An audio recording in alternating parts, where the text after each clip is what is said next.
It should have been just another quiet evening. The kind of night where everything follows its usual rhythm. Dishes washed, lights, doors locked, and the comforting silence that drapes over the house like a blanket.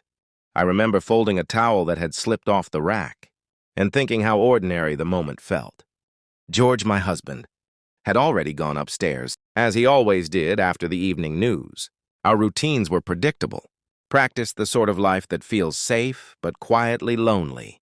The air hummed faintly with the refrigerator's buzz, and the ticking clock filled the living room with soft, rhythmic sound. I should have gone to bed, but something in the stillness made me pause, a faint tension I couldn't explain.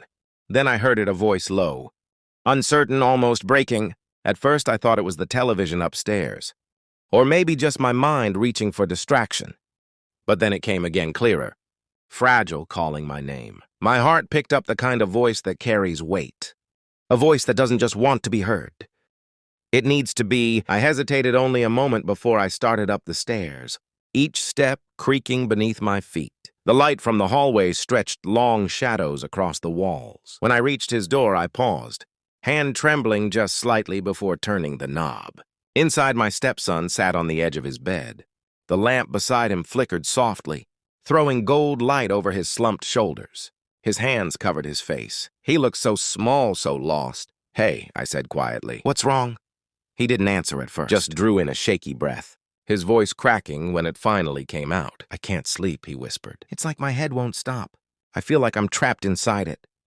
Something in the way he said it. It broke me a little, that fragile honesty, the kind that only shows itself when the world is quiet. I sat beside him, careful not to startle him, and placed a gentle hand on his arm.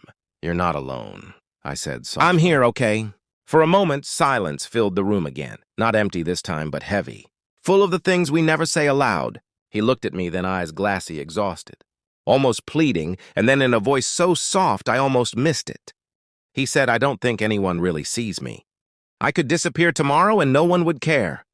My breath caught. How many times had I walked past that door assuming he was fine? How many times had his quiet been mistaken for peace? "Instant pain, I see you," I said before I could stop myself. He blinked as if trying to decide whether to believe me. That night something shifted. The room felt different, the air heavier, the silence deeper.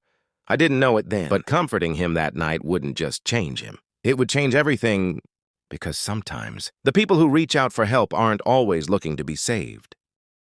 Sometimes they're pulling you into something you never saw coming.